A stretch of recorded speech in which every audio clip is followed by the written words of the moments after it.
and I will only respond to what you have to say. We're going to look at Dowry Prohibition Act today and my article. So, who has looked at the legislation?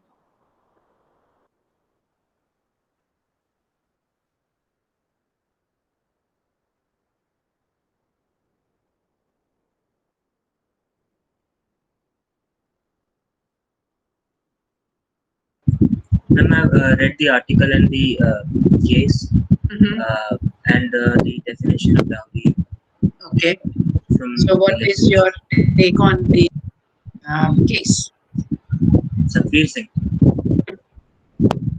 Tell the others what is this case about, and then So, what is it that the court have said.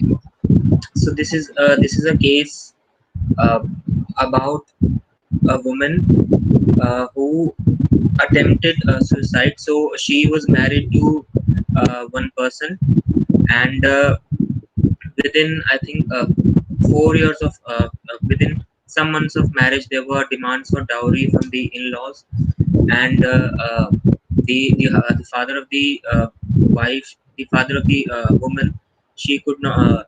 They could not fulfill the demand, so there were taunts and there was harassment of the woman. And then the father, he gave 20,000 rupees after the birth of the second child to that to the husband of that woman.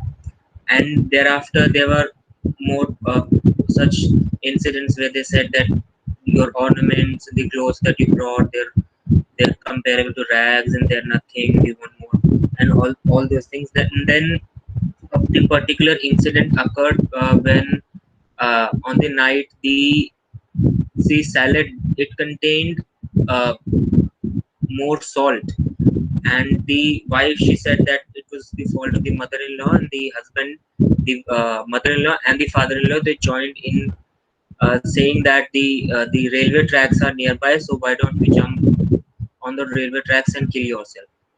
So next day early morning she went there and she jumped on those tracks, and she did not die although, but she became paraplegic. So her hands and other limbs, they were separated, and then she filed a case against all those three persons. The trial court, the sessions court, it convicted them of uh, for 498 A along with 306. 306 is abatement to suicide. The High Court, it although they convicted them, but it changed the offences to 304 B, that is dowry then, and also 511, which is abatement to uh, doing an offence which is punishable. Attempt. 511 is attempt. Attempt to do an offence which is punishable with imprisonment or with imprisonment with life. The Supreme Court then they found some mistakes in the conviction by the Session Court and the High Court, and they said that 304B and the uh, the section 306, they do not apply here. Also 116, I think A of the Evidence Act, it did not apply, and also 511 did not apply here. So they convicted the three on 498A, that is cruelty, but they said that since all the three had undergone the substantial parts of their imprisonment, and also the in-laws, they were aged, so they uh, the Supreme Court, it released them on that condition only, and they said that the fine that the High Court has they have imposed is low, and they imposed a fine of 1 lakh each, that is 3 lakhs. And is it to be given to the accused, to the victim? Yes, as a compensation. 3 lakhs. When was the incident, Ankit? Let's check up the date. The incident that happened to Tejinder Palkor. No, date of the incident. I'm not When sure with the. when did she attempt to commit suicide? Let me just check, ma'am. And what is the date of the decision?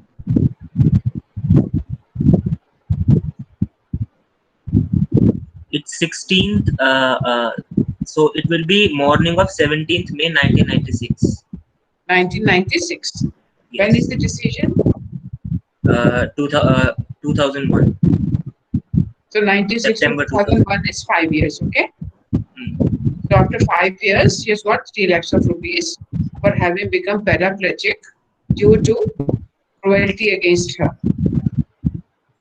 So when you're paraplegic, I mean, you're going to be in that state for the rest of your life. So she has lost 4 limbs. Either they have lost the power, whether they were severed, or whether they have been rendered unusable. That's what paraplegic is about. So for 5 years, what has happened to the victim? Is there any statement about that? Since the time she became paraplegic, where is she living? Who is looking after her? What are their expenses? And she was in less than 7 years of her marriage in 1995. How old do you think she would be at that time? How much life is left of her? Whether then any of those questions were relevant to ask in determining what should be the scheme for her rehabilitation. Whether only punishing them or also the period undergone and that kind of a thing. Was there any justice done in this case? So one is the technicalities of the law involved. So you make a law, you've got 498A, we've got 304B, we've got 306. So the judges keep on saying there cannot be abatement to abatement, abatement to attempt. There can be, because there, that was said that 306 read with and 316, I think. So that then it was said, no, there can be no offense of abatement to attempt. It cannot be that you cannot ask people to attempt an offense, you will only abetting to commit suicide. So that was a wrong section to apply. Then they said that there is no attempt to commit dowry death because that was 304B, read with 511. So no, they have not even attempted. So the only relief was under possible to be found with this kind of, look at the graveness of the situation. This woman is so fed up that she leaves behind 2 children, tries to kill herself, becomes paraplegic, and we have no idea from 1996 to at least this point of time in 2001, what happened to her, who looked after, who bought the expenses, how much were the expenses. None of those questions have been asked. The whole question is on technicalities of law. This section applies, this section doesn't apply, attempt cannot happen. It's just pure and simple technical interpretation of the sections. It is not talking about what was the object of the legislation. Why was 304A meant, 304 be introduced?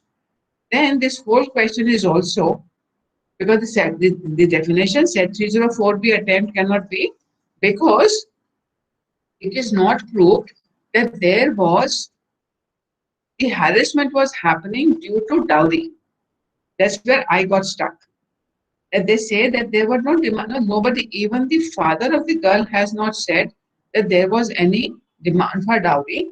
The 20,000 rupees given on the second child's birth, second son's birth, are traditional practice. So they said कि बच्चा होने पे we gave this 20,000, and that doesn't amount to dowry demand. That has been given to assuage the assault she was facing. कि ठीक है चलो बच्चे हो गया, 20,000 ले लो, शांत हो जाओ.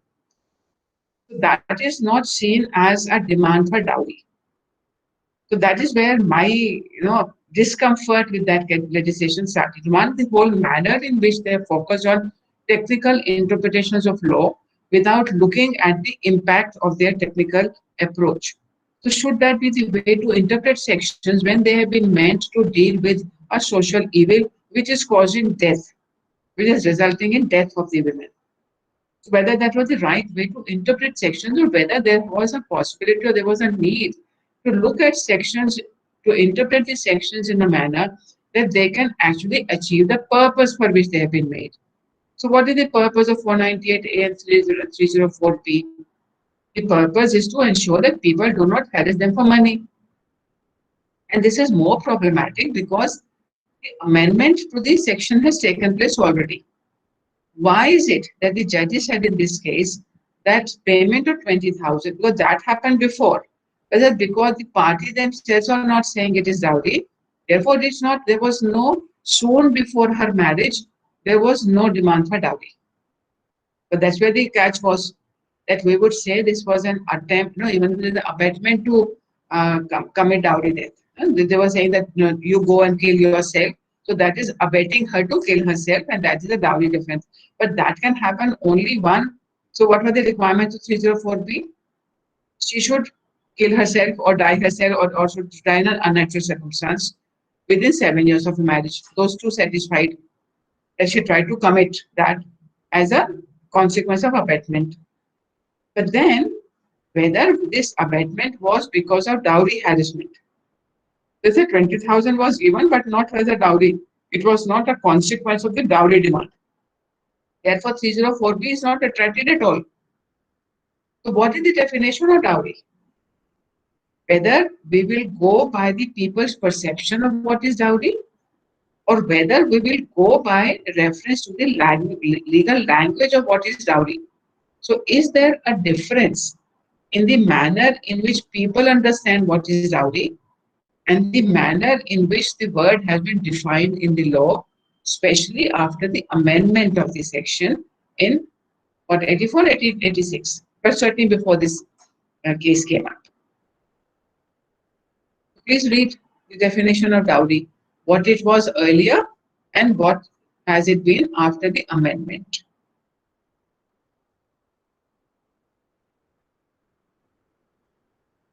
I can share that with you if you do not have the language before you.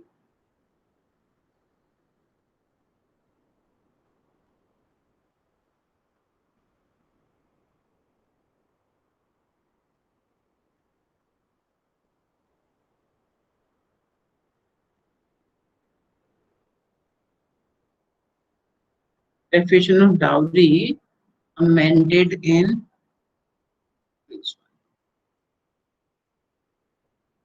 number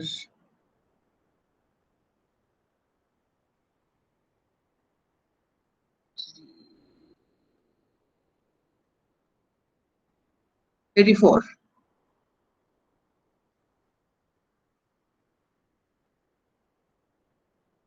So this is your definition now.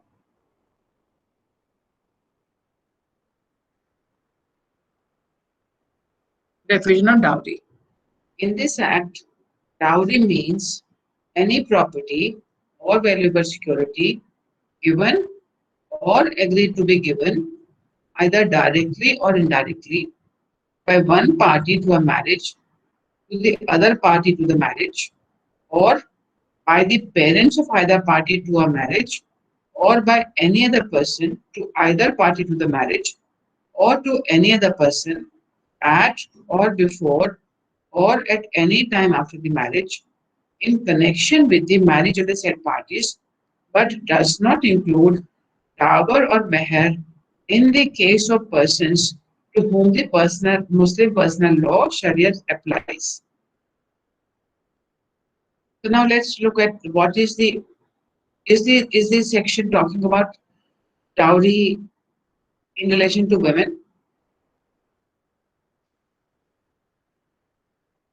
by one party to a marriage to the other party to the marriage.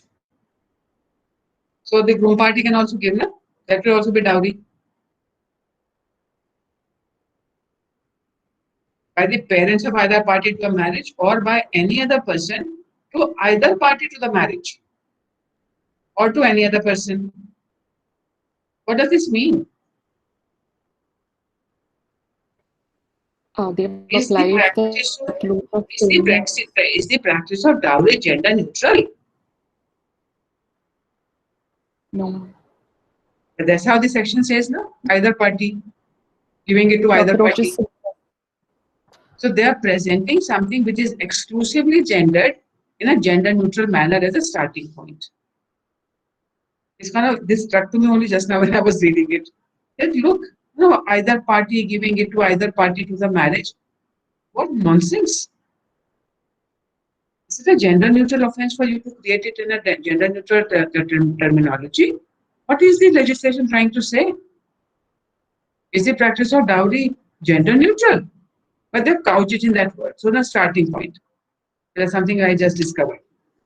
Then it says, so this is the property being transferred or valuable security at or before or any time after the marriage in connection with the marriage of the said parties. So previously, the words were in consideration of marriage. I'll show you the words from the earlier legislation.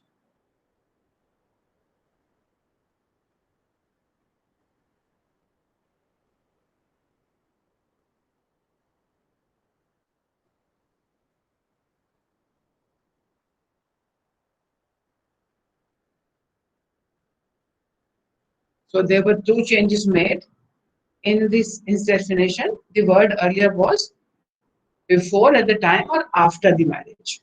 Then that was changed to saying or any time after the marriage. Then they further said, mm,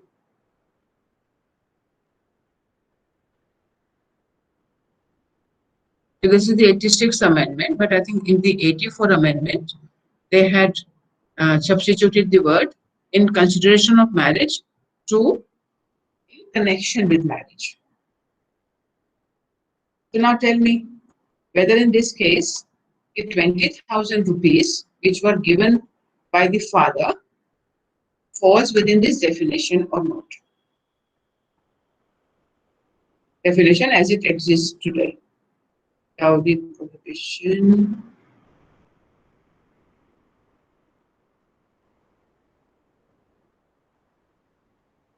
I want to look at this definition again. So the money given at the time of birth of the child falls within this definition or not.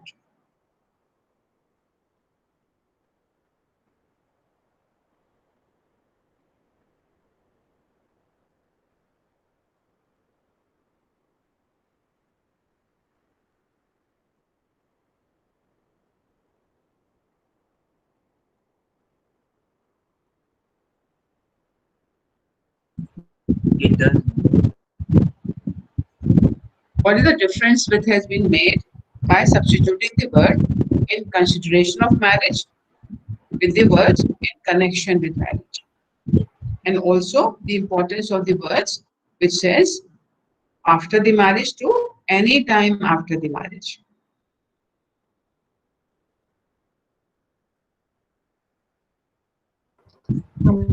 what is the question? I was facing some network issues. Yeah, so I'm saying whether the definition today, when you read it, you can see the definition in front of you. Yes.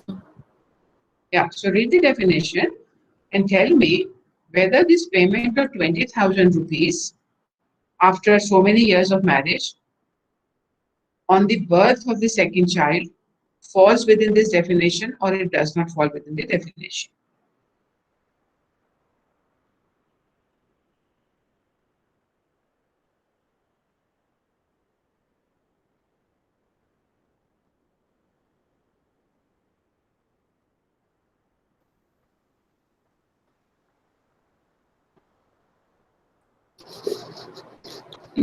According to the language, these customary practices regarding birth, at least, which is, I don't think that is considered to be a stage which might be directly connected to marriage as such. Which traditional practices have been excluded from the definition? Anything subsequent to, like customary practices subsequent to the occasion of marriage? No, read the definition. there are certain customary practices excluded from the scope of this section. Which are those practices? Does not include dower or meher in the case of Right. persons. So they have actually paid attention to certain customary practices and excluded them. So the traditional practice of the Hindus of giving money at the time of the son's birth, grandson's birth, is that excluded? Since the exclusion, I guess, is explicit for these two customary practices, we might be able to broadly interpret and include those customary practices. But Okay, so one is this example of the father giving 20,000 rupees to stop the harassment. So that's one example. Suppose there is another example where the family says, our house needs repairs, or my son needs to establish a new office. After 5 years, 4 years of marriage, this is the demand of the in-laws, which says, kindly give us 5 lakh rupees because my son needs to, your daughter will be really well taken care of if the son has got good business. So we are demanding you give us 5 lakh. Will that be dowry?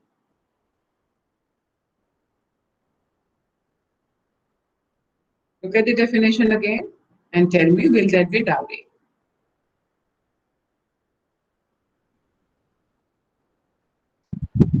Yes, ma'am. Why? Because the demand has been made in connection with marriage and after the marriage has been performed. So if there was no marriage, there would not have been husband and wives, and there would not have been any such demand by in-laws, by the in-laws. So for me, that's a simple logic which I have put in my paper also. But why is it that for so many years, 1996, we're talking about amendments took place in 84, 85, 86, we got all these amendments over the years. 10 years later, you decide and you say giving, taking of 20,000 rupees is not part of dowry. So what is the understanding of the judge who come to this conclusion that it was not dowry? It was a traditional practice. And traditional practice are not part of dowry. What is their understanding of the definition of dowry?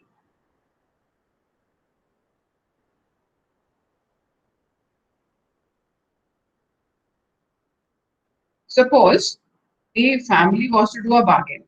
The boy's family was to do a bargain at the time of marriage. That listen, you will pay us money whenever our sons or grandsons are born.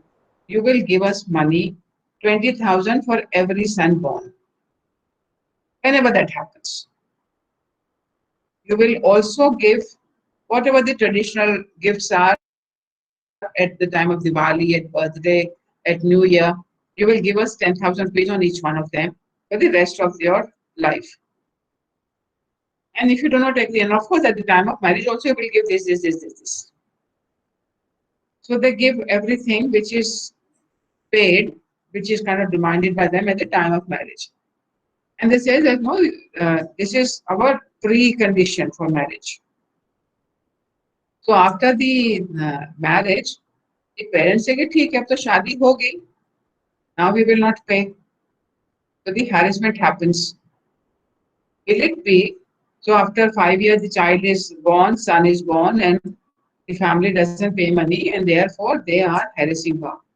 Will that be dowry? They agreed for the sum to be paid at the time of marriage. The condition for marriage is that they are going to pay these annual or occasional expenses at different occasions.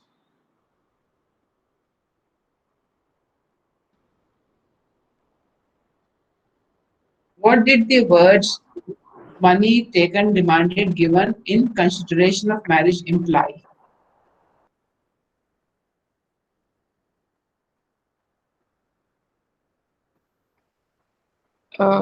Now establishing contract. kind of a And contract is the consideration for marriage, but for this money being given, we will not allow the marriage to take place. तो sometime वैसे कि शादी से आप जिस दिन मंगनी होगी तो आपने इतना पैसा देना है, शादी के टाइम पे इतना पैसा देना है, और शादी के बाद में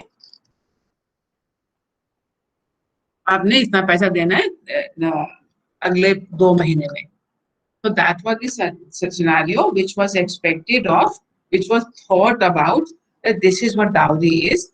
That for the money which has been agreed at the time of the money or property agreed at the time of marriage, whether the actual transfer of the property will take place before marriage, at the time of marriage, or after marriage. But the performance of the marriage ceremony is dependent on you paying us this money. So that was consideration. But the husband family doesn't want to take dowry, but the wife's family is very eager and almost forces the husband family to take dowry because the wife family is quite affluent and they want to gift it to their daughter. That is example of one of my acquaintances. Read the definition again. Giving or taking dowry, and whether there is any consequence which follows for the offense. So when they give it out of their sweet will, is it prohibited? So we are talking about two different things. At this point of time, we are looking at what is the definition of dowry. And then the second question you are asking is, when does it become an offense? So let's first focus on this, and we can come to Sanyam's scenario also, that whether, so what does the law prohibits? Does it prohibit parents giving things to their children at the time of marriage is the question. Or does the law prohibit harassment for receiving that, demanding that? What does the law prohibit and what does the law penalizes? So we'll come to that question. First of all, let's first understand that when we said, when you look at the definition prior to the amendment, as it came in 1961, it was a very, very narrow scenario, limited only to the money, property to be transferred, but for which the marriage will not take place. So when you say marriage will not take place, when does the marriage take place? By doing the sapspadi, by doing the necessary rituals. So that ritual will not be performed unless you agree to pay us either before, at the time, or after the marriage. So that was the definition. Now that was changed to say in connection with marriage.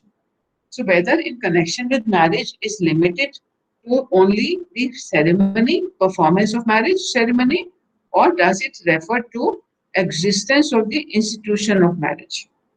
You say in connection with marriage. If they were not married, if they're divorced, suppose the divorce has taken place and the child is born after the divorce, will they be able to ask money कि अब हमारा grandson हो गया, even though they are not married, they are divorced, you give us 20,000 rupees? Can they ask for the money? Will they ask for such a money? कि divorce हो गया मगर फिर भी grandson हो गया तो हमें payment करिए आप. So what is giving them the right to ask for them? They think they are entitled to this money is because there is a marriage in subsistence. When it says, when the words used are in connection with marriage, my understanding is simple and clear that it was referring to the institution of marriage. It was no more limited to the performance of marriage. And that was the intended change in the definition by the amendment. But does it reflect in the judgments ever since? Till date. So Satvir was a very clear example. They did not agree to the traditional practices. We have this other case. What is the other case, Sanket? Rajinder. 2018 case.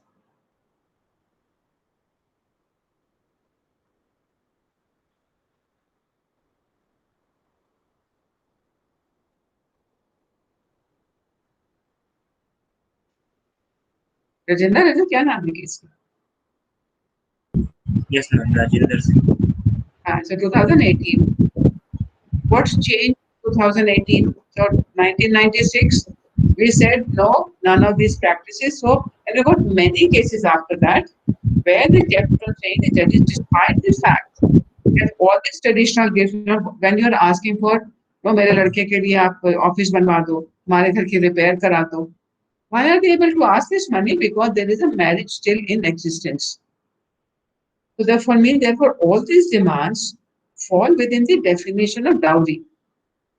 But in 2018, cases after cases, if the money being demanded was not a consideration of marriage, but asked without it being the, no, when we say consider, but for this we will not perform the marriage ceremony. So the judges continued to interpret this word in a narrow manner to refer to only that money which has been agreed to. When I use the word money, I'm using to all these other kind of properties and valuable security as well.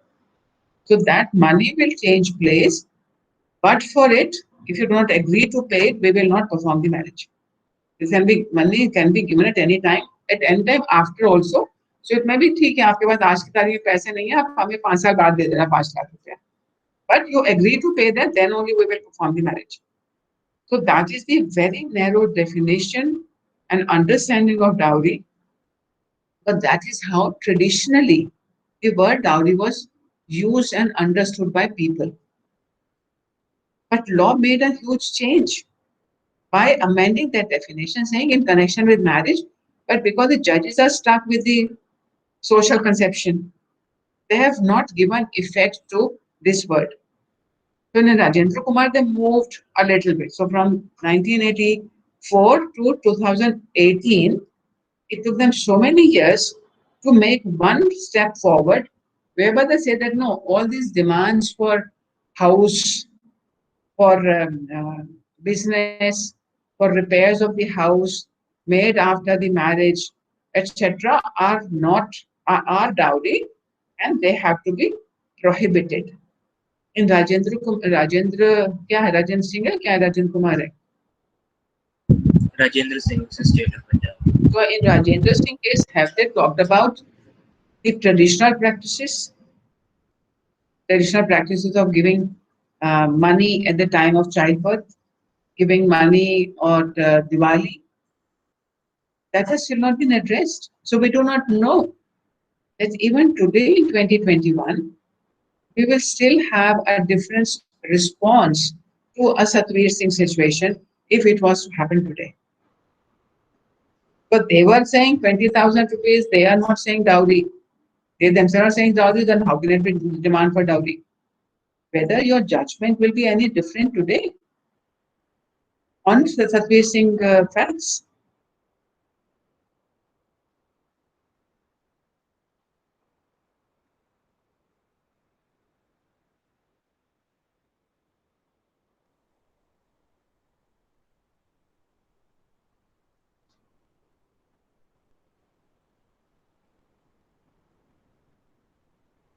क्या कहते हो?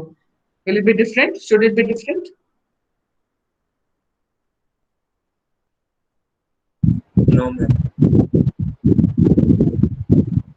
दो सवाल पूछे, दोनों में no नहीं हो सकता. And the definition nowhere says that traditional gifts must be excluded. The definition says so. Nowhere says that traditional Yeah, gifts. nowhere says so. So the whole argument of the lawyer has to be based on what is the meaning of the word marriage in this section. Does the word marriage is referring to the institution of marriage, or is it referring to the ceremony of marriage? Judges have continued to interpret this verse as referring to performance of the ceremony of marriage.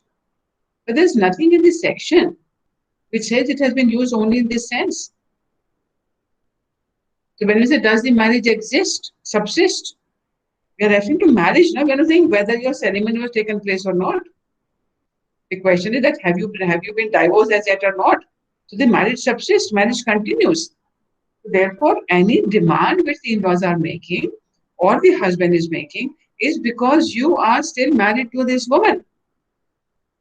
If the husband is saying कि अपने parents से पैसा ला दो, हमारे business में बड़ा घाटा हो गया,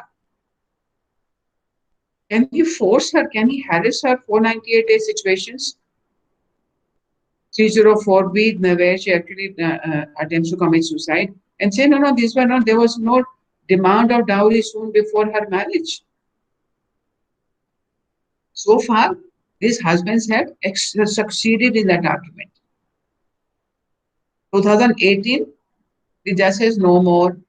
You can't demand things for your own business, for your house, for all other things. But they are still silent on traditional practices.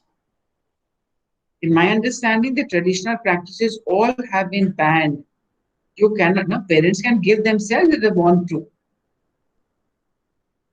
The girl can ask her parents to give her money in times of difficulty, but she can't be tortured for that purpose. She can't be forced to do it. Can she force the husband to part with money because my parents are ill? You must give me money, and otherwise I will not let you get inside the house. So we are allowing the demands from the in-laws still, despite this law being in place since 1961. So it has been 60 years since the time we said dowry is an offense. Giving, taking, demanding dowry is an offense.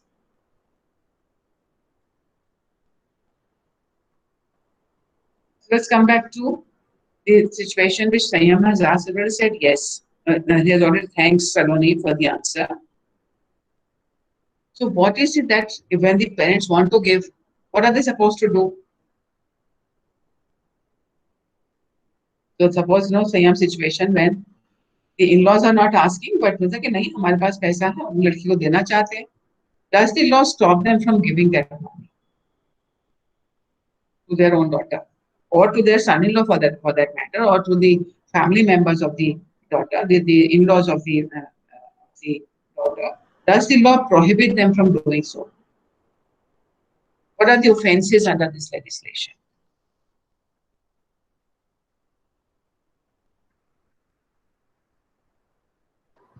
Some exclusions have been made in Section 3, which leaves What a are the penalty for exclusions? giving. So what are the Nothing exclusions? nothing in this subsection 1 shall apply to or in relation to presents, presents which are given at the time of marriage to the bride, in brackets, without any demand having been made in that behalf, provided that such presents are entered in a list or maintained in accordance with the rules made under this Act. B. Presents which are given at the time of a marriage to the bridegroom, again in brackets, without any demand having been made in that behalf, provided that such presents are entered in a list maintained in accordance with the rules made under this Act. Provided further that where such presents are made by or on behalf of the bride or any person related to the bride, such presents are of a customary nature and the value thereof is not excessive, having regard to the financial status of the person by whom or on whose behalf such presents are given. Sanyam, is that clear to you? So what is Yes, the ma'am. section 3? What is the offense? If any person, after the commencement of this act, gives or takes or abets the giving or taking of dowry, he shall be punishable with, now we have introduced by amendments, mandatory minimum sentence of 5 years, or with fine, which shall not be less than 15,000, or the amount of the value of such dowry, whichever is more, provided that the court may, for adequate reasons, reasons to be recorded in the judgment, impose a sentence less than the mandatory minimum. So we are at the 83 stage in the IPC also. When we made we introduced mandatory minimum sentence of 7 years for rape, we still had a proviso saying for special circumstances less than the mandatory minimum can be given. So here we have said, okay, this is again, what is the maximum penalty for giving, taking dowry?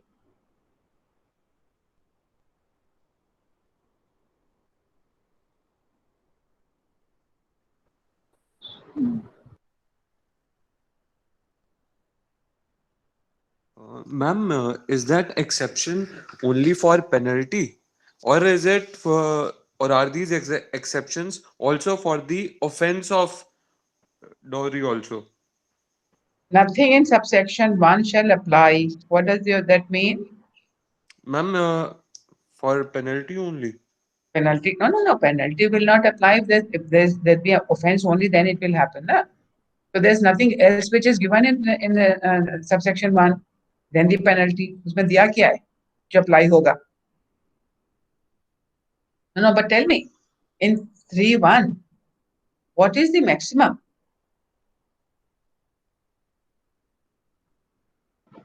5 years, ma'am. नहीं, not less than 5 years लिखा है. तो बस solid sentence है 5 की, ना तो ज्यादा ना तो कम.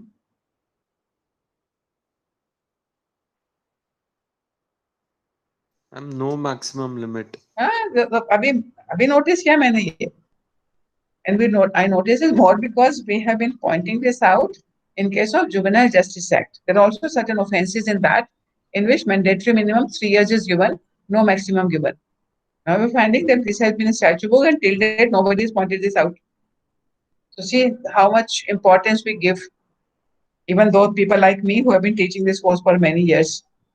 We have not even paid attention that in this section only mandatory minimum has been given, provision for less than mandatory minimum has been given, but no maximum provided. So when we are saying legislative drafting of legislations which deal with social evils, very simple example. So one is that legislative interpretation, legislative drafting. What is the mechanism if somebody gives whether the offences are bailable, non-bailable, cognizable, non-cognizable? Section 3 and 4 are the primary offences. So what is the fourth? What is the offence under section 4?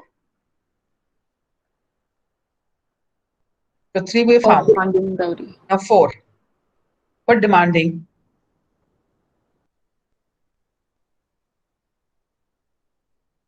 For demanding when we are not given.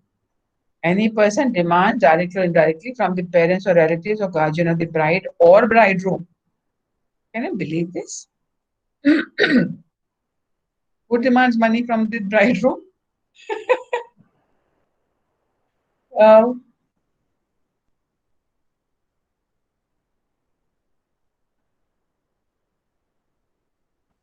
Ma'am, could you explain the second proviso to 2 subclause B, like 3 to B, provide about the having regard to financial status should not be accepted? No, this will be subjective again. Again saying कि नहीं उन्होंने जितना जो संयम was saying, no, they are giving it on their own. Then later on they file a complaint कि नहीं ये तो demand थी. We know people take loans in order to give dowry. So certainly, and loans which they cannot even discharge next अगले 20 साल तक 10 साल तक वो लोन ही उतारते रहेंगे डाउरी में जो पैसा दिया है. So it's talking about that what is the financial status of the person. So there is this Ambani, he gives 1 crore ka dowry. He has the capacity to give that. But if you are asked even 1 lakh from my maidservant, that is much expensive. She can't afford that. So it is saying that you have to, because we will, so even if the parents, certainly when in Sanyam example, they will say, that no, this has been given voluntarily. How will you prove that this has been given voluntarily, or whether there was a demand for it? तो साहब oral होता है, को written में थोड़ी video थोड़ी बना रखा था कि जब उन्होंने मांगा था. So how do you prove that? What are the mechanisms in the law which then will say that no, there was a demand? अगर unreasonable है, disproportionate है, burden will be on the groom's side. You show us that what were the means and why do you think it was voluntarily given? So there are some provisions created there. But what about when we say you have made the punishment mandatory minimum bhi laga diya? How will the case of demand reach the courts? What is the importance of classifying offences as cognizable and non-bailable or otherwise? Are the offences cognizable under this offence? What is the meaning of, what is the importance of creating an offence as a cognizable offence? Police is duty bound to register a complaint in cognizable offense, and they have also the authority. You can do that even suo moto. The Yes, ma'am. complaint need not be filed by anybody. If they get to know that there is a demand happening, they can go and file the case themselves, file the FIR themselves. Murder happens, nobody reports. If foul smell aa rahi hai पड़ोस के घर से, that's all. Will the police register FIR or not, or for murder? तो foul smell में जब खोल के घर देखा तो देखा उसको गोली मारी हुई है, somebody has died in the house. Because nobody else. Will the police file a FIR or not file an FIR? कि नहीं, कोई ना फाइल करेगा, इसके फैमिली मेंबर्स फाइल करेंगे तो हम FIR दर्ज करेंगे, कहते हैं क्या police file? Because a cognizable offense है.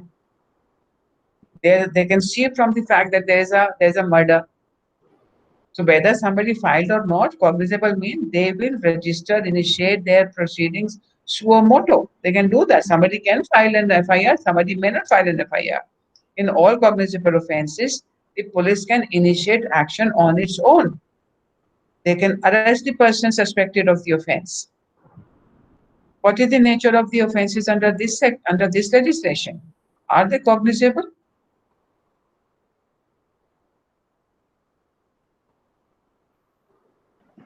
They are, ma'am, but police have this privilege to conduct a preliminary inquiry if he feels like the No. Arre, nahi, Saloni, tell me which section makes them cognizable? Ma'am, section 3, because punishment is not less than 5 years. So whatever punishment is more than 3 years, that is a cognizable offense. Tell me which section says so.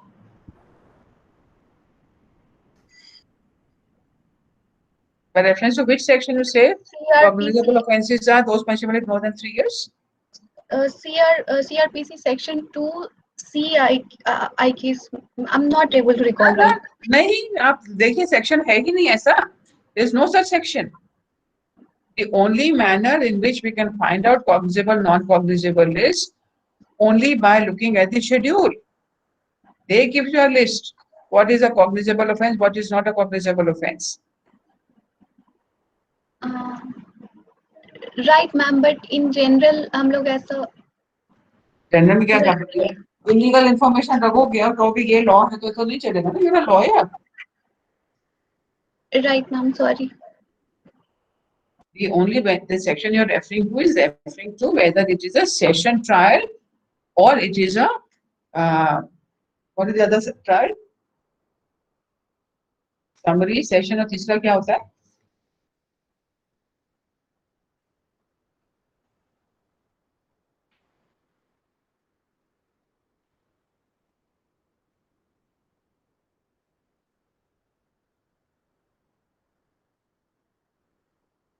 So we have schedule 2 में part 2 है, schedule 1 में second part है, schedule 1 schedule 2 of the CRPC, classification of offences against other laws. So in IPC there is no reference to the quantum of sentence.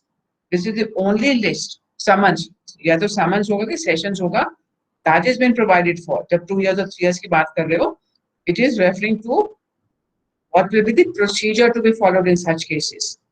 There is no definition saying this is cognizable, this is non-cognizable. It's all given. Similarly, bailable, non-bailable definition nahi hai. You have to look at Schedule 1 of the CRPC. So, Part 2 of the Schedule 1 says, if the offence is punishable with death, imprisonment for life, or imprisonment for more than 7 years, it's cognizable, non-bailable, and Court of Session will try. If punishable with imprisonment for 3 years and upwards, but not more than 7 years, it's also cognizable, non-bailable, but it is punishable with triable by magistrate of the first class. Third one, if punishment with imprisonment, and this is about other than IPC. IPC में तो ये schedule लागू होता है. So this schedule can be attracted in case of Dowry Prohibition Act, and by reference to this one, it can become, if punishable with imprisonment for 3 years and upwards, but not more than 7 years, is cognizable. So आपका जो argument है, it is 5 years minimum, therefore it will be cognizable, non-bailable. But does the legislation has a specific provision dealing with this aspect. This will apply if there is no provision in the special legislation. What does the special legislation talk about? In what circumstances it is cognizable?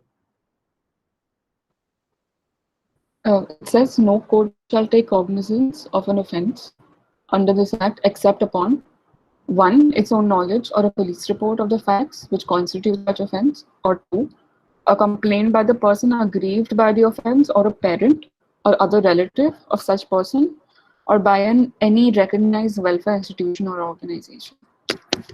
These are the only manner, three manners on a police report. Police कैसे cognizance लेगी इसका? क्यों लेगी? Because So that's one. Second one की party concern करेंगी या तो कोई एनजीओ करेगा. एनजीओ भी कौन सा है? रिकॉग्नाइज्ड है कि any NGO can file? recognized. Recognized welfare institution or organization. So recognized welfare institution organization. So it is not, and so therefore the primary burden of initiating any action is on the family. And do you think the girl's family have a capacity and status and the wherewithal to actually file these complaints? That is why such a so few cases are filed for dowry provision. So, ma'am, again, the proviso that I was asking a question about. So, does it mean that if a person has exceeded the financial status and capacity to give a dowry, they are liable to be penalized? And also, like that brings up a question. There's another exception also, that the family which is giving is not to be penalized. Because it is assumed, एक exception है इसमें.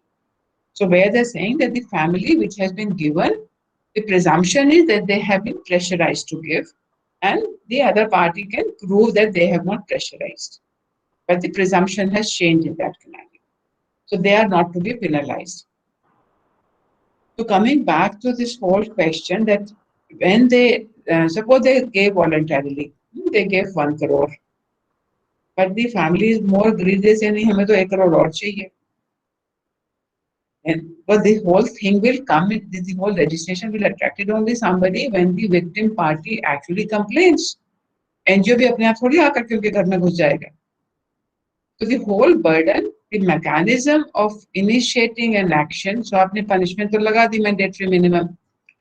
But you have not said, remember, when we had looked at the Female Infanticide Act in 1834, at that point of time, the law said that the police officer can enter the house if he suspects female infanticide has taken place. Parda, Gora, soldier, everything was set aside. More important is to prohibit this practice of female infanticide. They said we will not even go into the question who is responsible. If in the village the number of girls born and alive is disproportionate, we will impose community fine. They meant business when they made those provisions. Are we meaning business in this one? Or it, despite the amendment, despite the changes which have been made, does it still continue to be more a symbolic legislation? And therefore, it is no wonder that the changes have not taken place. People are still demanding dowry, people are still giving dowry, girls are still being harassed. So why is the law not effective? Is it because the practice is so deep-rooted that law cannot change? Or is it because the law itself is weak in enforcement? If the law itself is made as a weak legislation, so you can put down, so the focus will be कि देखो minimum mandatory sentence लगा दी. तो ये तो बहुत instrumental legislation हो गया. But what are the mechanisms we have provided for enforcing these strict provisions?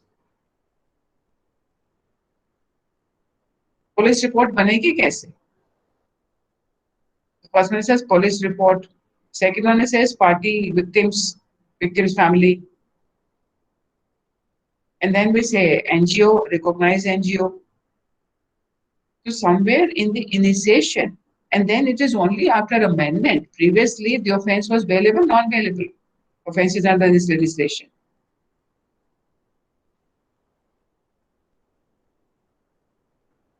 Bailable but non-compoundable was the initial thing. Then after amendment, which says these are non-bailable and non-compoundable. What is the importance of saying non-compoundable? 498A is also non-compoundable under the That IPC. you can't provide compensation to settle the matter. नहीं, compoundable क्या होता है? Compoundable is compromise. Yeah, compromise. 498 की complaint करके आप compromise नहीं कर सकते. Hmm. Because what is the assumption? क्यों नहीं कर सकते? भाई हमारा हो गया, हमारी सुलह हो गई, तो हम क्यों नहीं compromise कर सकते? इतनी सारी लंबी लिस्ट है ना सेक्शन 320 CRPC में. Compoundable offense is one, which the parties can themselves do. The second, which can be done with the permission of the court. 498 does not fall in there. Sexual assault doesn't fall there. क्यों नहीं करते हम उनको compoundable क्यों नहीं बनाया? Why is this offense not compoundable? Because one recognizes the family pressures will be there to compound, not that the problem has stopped.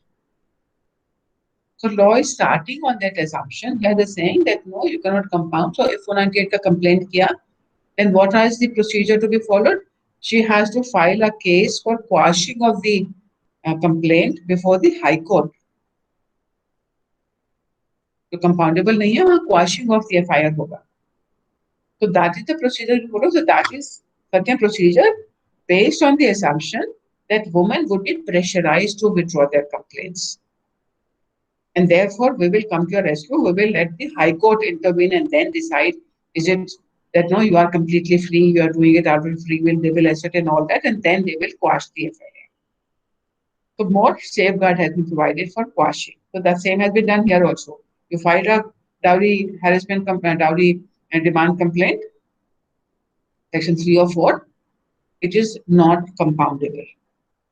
And today it is also non-bailable, but of course administrative orders have been there that whenever when domestic violence happens, when the complaints are there, they have to do a preliminary investigation, because this whole focus has been that there has been a lot of false demands, false complaints.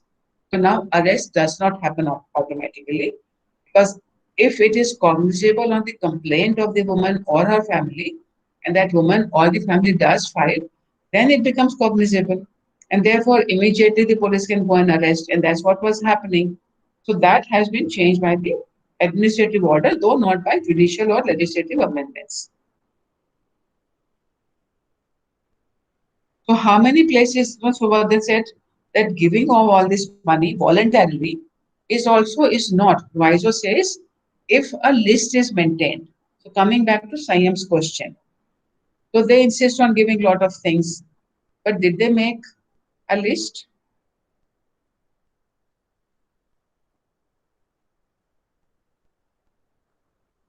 For me, what I find is funny that even the lists are to be maintained by all the parties, irrespective of the gender and irrespective of the person you are giving, whether it's husband or the bride or the bridegroom. You are supposed to make lists. In how many marriage, in people known to you, people have given money, gifts, blah, blah, blah. But how many of them made any list? If you do not make a list, is it an offense? Whether anybody has ever been prosecuted or convicted for not having made a list. You can see that in the procedure, even though on the face of it, you will say, they are providing now protection, list so that you will have proof. What a lot of people were initially doing, वो पूरा display होता था कि हमारे यहाँ से क्या क्या जा रहा है या वहां से क्या क्या आया है, बहू के घर से क्या क्या आया है, वो पूरा डिस्प्ले होता था जब मुंह दिखाई होती थी. तो उसकी फिर फोटो बना ली जाती थी, फोटो खींच लेंगे, अभी तो वीडियो बनाने लग जाते हैं. So that to just have an evidence instead of list, there's a new mechanism also being used. तो सारे सामान की हमने वीडियो बना ली. But they say, create list, etc. So that was seen as a step forward. That because people are giving, taking, etc., and some people want to give it to their daughter, the daughters want to have it also. As long as it is a matter between the parents and the daughter, I don't think law takes cognizance of that at all. All that is to be done. But what is the offense under section 4? The demand of dowry. Section 4. Yes, ma'am. Penalty for demanding dowry. Then it's a subsequent one. 4A is ban on advertisement. Ban on advertisement. But there is one also. 5, Which agreement for giving or taking dowry to be void. Yeah, no, 6. Dowry is for the benefit of the wife or her heirs. So all the money, etc., given to person received by any person other than the woman in connection with whose marriage it is given, that person shall transfer it to the woman. So remember, all these other sections are talking about the money which was a consideration of marriage. Are these talking when it says when any dowry is received by any person other than the woman in connection with whose marriage it is given? Yeah, I think it will still include. So this is 20,000 have been received by the in-laws on the childbirth. If the dowry was received before marriage within 3 months, it has to be given, transferred to the woman. If the dowry was received the time of or after the marriage within 3 months after the date of the receipt, it has to be given. If the dowry was received when the woman was a minor within 3 months after she has attained the age of 18 years and pending the transfer, this person is holding the money for the benefit of the woman. So this 20,000 received after so many years of marriage at the time of childbirth, it is held by the husband or the father-in-law, whether they are obliged under this section to pass it on to her. Section 6 does not cover that. Because it's talking about before marriage, at the time of marriage, and if the woman is a minor. If she's a major and the money is received by her in-laws, that's not what it is talking about. So that money need not be given to her. Then it says 3, where this woman entitled to any property in the subsection 1 dies, then it has to go to her heir, and they have given this further.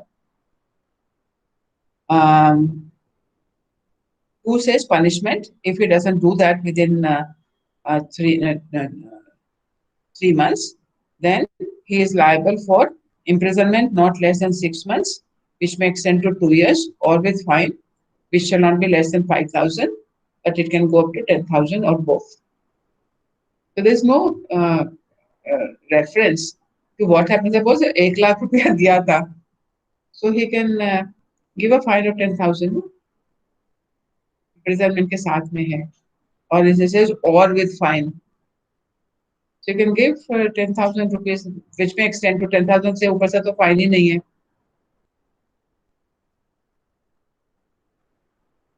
So what is our lesson from all the amendments which have taken place? There is no comprehensive amendments in the legislation.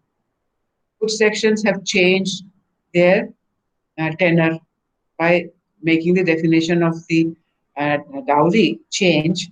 We have increased this scope, but when it comes to the individual scenarios, all those other states are not included.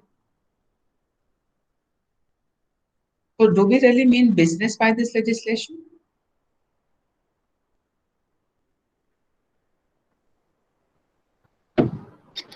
No, ma'am. It's pretty, as you said, symbolic. So भाई symbolic है, अभी तक भी symbolic ही है. And tinkering करके हमें कुछ problem उठी, वो थोड़ा सा चेंज कर दिया और हो गया, प्रॉब्लम सॉल्व हो गई. Look at the Crime in India reports, find out how many convictions have actually happened for an offense under this legislation. So because having a legislation is one thing, but for it to have an impact, हम कभी कहते हैं legislation बनाए तो problem तो वहीं की वहीं है, क्यों है? What are the reasons why women still are continued to be harassed for dowry? Law has not changed anything, despite its being in existence for 60 years. And the prioritization of the family, so-called family structure, above the women's rights and health and her. So one is the one autonomous social practice. practices and social structures. What are the other reasons? the reasons inherent in the legislation itself. Was it meant to change anything? Or was it meant to just create a value there? But no, and it is a criminal legislation. So the moment we declare something as a criminal, message is it is serious. The primary message is it is serious. But whether the scheme of the legislation they really meant to implement this legislation, they really mean the people, because criminal law is all about deterrence. Whether the manner in which this whole thing has been framed and provided for, does it have the capacity to create any deterrence in anybody's mind? Also, they don't look after the women that they are seeking to protect in terms of For the dowry rehabilitation. legislation is all about punishment, which are minuscule, which cannot be enforced even. And then there is nothing which says at least give something to her for the harassment she suffers. So this is certainly not victim oriented. It is only penalty oriented, but it has been made to protect the victim. So there's a very double standards, which is a double. It's kind of befooling people to say we have made a lot to prohibit dowry harassment. This is what happens when you're trying. When we say that when it comes to social evils, law cannot be the sole means of changing anything. But it can have some repercussions, it can bring about certain changes if it has created a mechanism to do that. But in this legislation, we find there are too many loopholes. And even the small thing with the law did change, the mind did not change because the whole structure of the legislation hasn't changed. The whole structure of the legislation is still limited to what was given, taken, demanded at the time of marriage for performance of marriage. So for all this other money which is being given, etc., even if my interpretation is that no, this is included in dowry, there is no specific provision to say if that money after 1 lakh, 5 lakhs are given to the husband, he doesn't give it to her, does she have a claim? The provision are limited to the performance of marriage. There's no cohesion in the legislation also. So one single sentence, one single definition will change, and we expect that everything will become now protection of women. It's not there. So this whole bogey of saying, there are so many laws made for the protection of women is really not happening. It is of no use. Substantively, when you examine the scheme, the manner, the definitions, the provision, the mechanism to enforce. Now we are going to protect dowry and prohibition officer. What is the role of that person?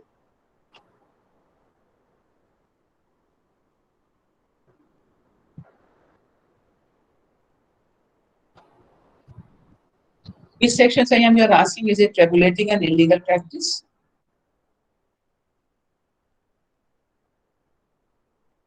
Ma'am, section 6.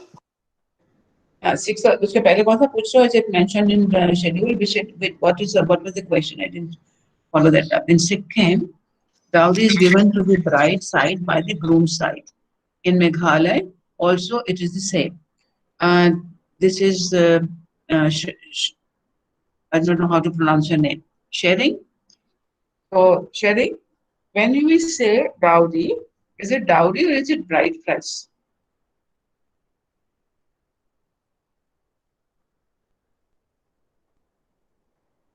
Whether the term used is dowry or the term, because we know that there are practices in certain parts of the country where the groom's party has to give money to the bride's party.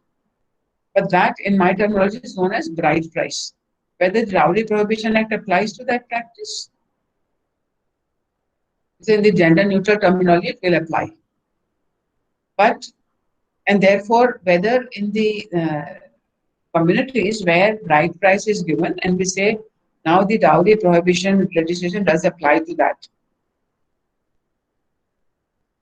Does it, the section 6, which is talking about the money held in trust, will the man get that money? Is this legislation really applying to this practice if it is an evil practice? And so if the other thing I want to know from you is that when the bridegroom does not give that money, the bride price, is he harassed, tortured, does he commit suicide? And this I'm asking from ignorance. Sharing, what do you say? I think Is they're left? not in the room right now. I think they've left the room. Yeah, so all those questions will be asked. No? So when we make a legislation, we say, okay, now bride price also included in that. So gender neutral language include that. But whether the whole legislation is focused on bride price, this practice, is that an issue that the grooms are harassed? They just don't get married. But whether the marriage has taken place, are the grooms tortured because they have not given the bride price? I've not heard of that. Maybe I'm ignorant, but I've not heard of it. I've not read anything about that. Okay, coming back to section 6. What is section 6 saying?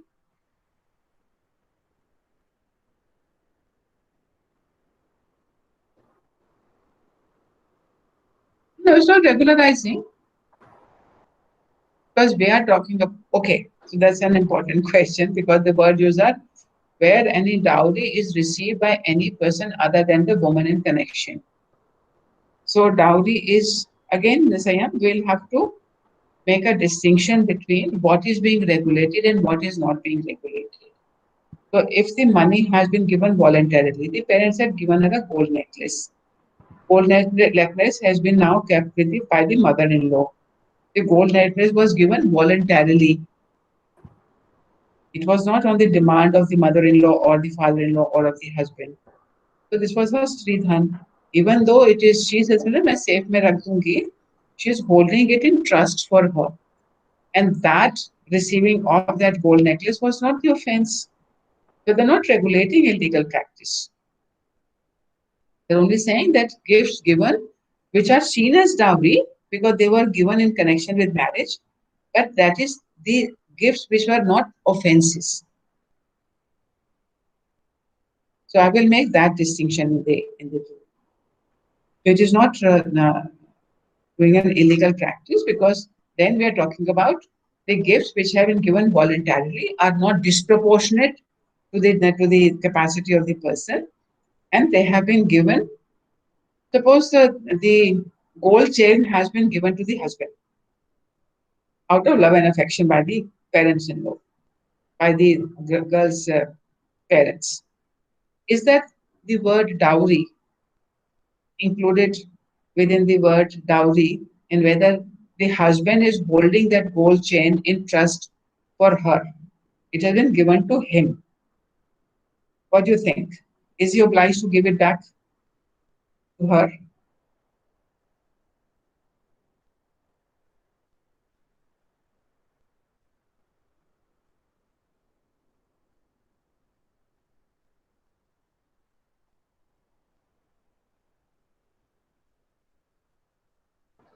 Yes, he would be. Because Um, because of Section 618, received before marriage within 3 months after the date, the person shall transfer it to the woman. no, you have to go back to the definition. Whether this gold chain is included within the definition of dowry.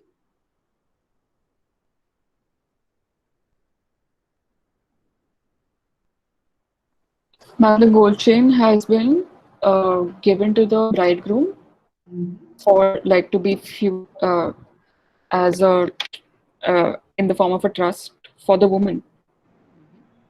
So it may seem like it's been given to the husband, but so this fridge given to the family, they will all be included. So there are certainly two kinds of now relationship because previously we were making this distinction between Sridhan and dowry. Sridhan is the one is those are those things which are given for the exclusive use of the woman. And then in dowry, there are these other things which are given for the use of others in her new family, in her marital family. So those all things have also become are part of the dowry, and they are all covered under six. So at any point of time, कि नहीं मेरा fridge वापस करो, that's how all these things are. When divorce happens, कि नहीं जितना सब दिया था वो सब वापस करो. Because all those things, the sofa, the mirror, the washing machine, the TV, the scooter, they were all given to them in trust for the woman. So if a separation happens, it's just कि मेरी गाड़ी भी वापस करो, मेरा scooter भी वापस करो, मेरा TV भी वापस करो. Because they were all, and they don't do it, they are liable for punishment. So certainly one has to kind of see that that there are limitations of the law when it comes to social practices. Social practices cannot be uprooted just by making a law. And then it certainly cannot be uprooted by a law which itself has got lots of lacuna. And this legislation tells us both the lessons that social evils cannot be eradicated by merely making a law, and certainly not by a law at all. No changes can be brought about if it is not meant to be instrumental. If it is formed in a language which creates confusion, which reinforces different interpretations of different sections. In subsequent sections, we have not talked about all this money given after the marriage in connection with marriage.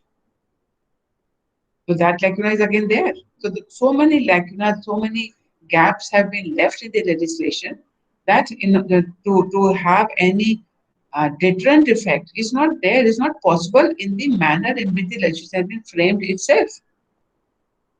You do make it non-bailable, you do make it non-compoundable, but in the definition you have left lacuna, in the coherence, in the scheme of the reason you have left lacuna, you have left gaps. Then certainly, when you look at the whole scheme, it's very difficult to justify the approach I've taken in case of interpretation of the term of dowry.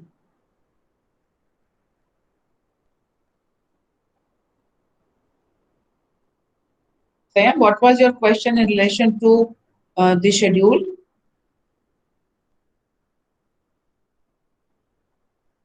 Ma'am, it was like whether the offense is cognizable or not. Is it mentioned in the schedule given in after this Yeah, act? yeah. Schedule 1 has got all these columns, na, which tells you the schedule is the most important part of the for our purposes to determine what's what. Schedule has got all these columns. Six. Let me just take out the schedule. It has got 6 columns. One is the section number, then brief of the offense, then it gives out the punishment. Then the remaining 3 columns are the one which tells us cognizable or non-cognizable, bailable or non-bailable, and which court it is triable. So unless, and then there is the part 2 of the schedule 1. I don't think it's a part 2, schedule 2. So schedule 1 and schedule 2. Schedule 1 is applicable to offenses. Okay, no, it's first schedule, part 1 and part 2. So part 1 deals with offenses under the IPC. So there's no other section in the CRPC which tells you that offenses punishable with less than 3 years are bailable, more than that are non-bailable. There's no such provision. There's no provision which says less than 3 non-cognizable, more than 3 cognizable. No such provision. There's no provision which says if it's less than 3, then triable by magistrate. If it is more than 3, triable by session court. There is no such provision. So the only manner in which you can find out whether it's cognizable, non-cognizable, bailable, non-bailable, or triable by which court, it is this schedule. And then part 2 of schedule 1, which tells us that in case of other special legislations, then this category of what is the punishment prescribed. But in this legislation itself, there is a specific provision. So the residuary provision is only the part 2 of schedule 1 will apply only if no mention is made of nature of the offense, bailable, non-bailable, etc., or cognizable, non-cognizable, in that legislation. That legislation does not say which court will try that. Only then this part 2 will come into operation. But because in dowry prohibition in the legislation itself says it is non-bailable, non-compoundable. So So this restriction will apply. This one says in what circumstances cognizable. So it is not cognizable in the same manner in which CRPC Part 2, Schedule 1, Part 2 says so. So that's what. Yes, it is Schedule 1 which tells us all these details. I think we need to stop today unless you have any other query. And tomorrow we'll look at the last leg on sati prevention. Not much to talk about. Just we'll do look at the Janmati Mahila Samiti case, which is on propagation of sati. And then we are ready to wind up. Mom, I just have that one doubt. Where does it say that people who give the dowry are not to be penalized? We need to look at that section, that exception. Section 3.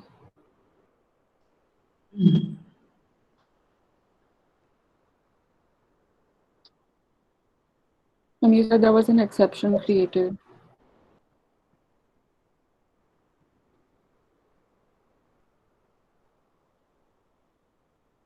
ना तो है ना presence given at the time of marriage to the bride. Because when the Ma'am, but definition, without any demand having been made in that behalf. So that's the condition. नहीं उसके अलावा एक और भी है. So the demand is there.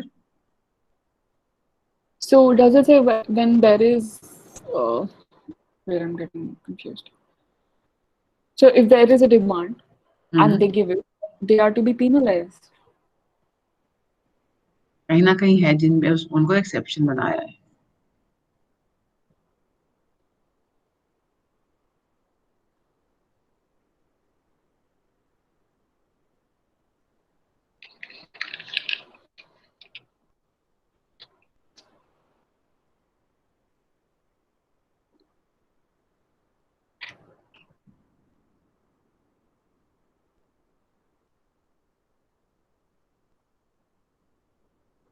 The burden of proof is greater for the one who takes it, like taking or abetting. आने देखो look at section 7(3).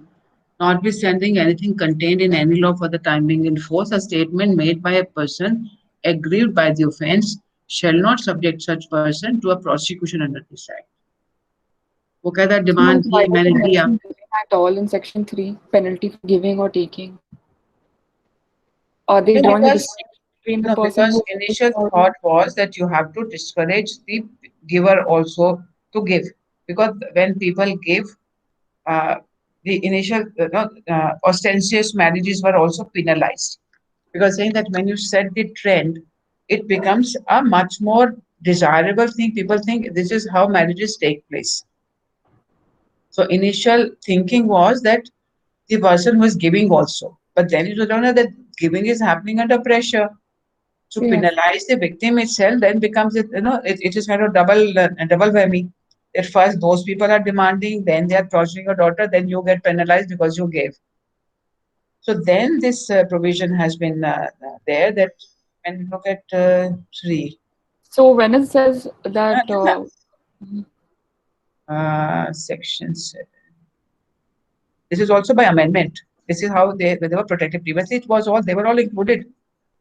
Notwithstanding, so then because of this clause, they cannot be punished. Otherwise, in the definition, they are in the offense, they are included. So this was introduced to in recognition of it only. That actually they are the victims. So, ma'am, when say an NGO registers a complaint, so would that qualify the family giving it under when a demand is created as an aggrieved? No, their statement will also be made. कि आपने दिया था. I'm sorry? When the complaint will be made, it will be that they gave it under compulsion, na? So they gave, but they gave under compulsion. Duress का भी defense होता है ना? Duress is मतलब ऐसा वाला physical force नहीं है, मगर mental duress तो है ना? And this also says that when they are making a statement कि हाँ हमने दिया, demand थी, तो आपने offense तो commit किया. But then because of this one, it will say that they will not be penalized. So should they have mentioned, I know they want to discourage giving, but then penalizing that doesn't make any sense. No, but Like, that's in what, terms of, that's what again, that while they have, now what is the offense? Offense okay, now only taking would be an offense is a section because में of लिखा है, step 3. giving or taking to be void है, तो agreement void हो गया. Advertisement, penalty for demanding, penalty for giving or taking. So 3 में amendment नहीं किया ना, यहाँ exception यहाँ नहीं लगाई है. What are the words? Abets the giving or taking of dowry है. Comments में this is gives or takes or abets or gives or takes. So by reference to 3, the givers are also penalized. But because of the 7(3), when they will say that yes, we have done that, they will not be penalized because of that. So यहाँ पे भी इसको ऐसा नहीं, gives वाले को हटा देना चाहिए था. तो ये तो change किया नहीं. Yes. ना तो बहुत ही careless amendments हैं. Okay, okay. कि ठीक है, डिमांड है, अमेंडमेंट ला दो, लोग शांत हो जाएंगे. ला दिया अमेंडमेंट, हो गया खत्म किस्सा. लोग फिर शांत बैठ गए औरतें. This is how we deal with issues, na? When you don't want to really address the issue, but you have to have a lobby on your side. You've satisfied the demand. उसकी implication lawyer भुगतेंगे, उसको बनाएंगे, लोग छोड़े जाएंगे या unnecessary harass किए जाएंगे. Whichever way you look at it.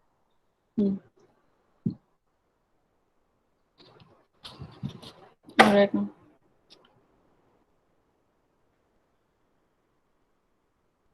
So okay, we meet tomorrow. Tomorrow is what time? 3 to 5, or what time is tomorrow's class? 3 to 5. We meet tomorrow for the last time. Yes, ma'am. Thank you, ma'am. Mark your attendance. You haven't done so. Thank you, ma'am. You're welcome. How is your courses going?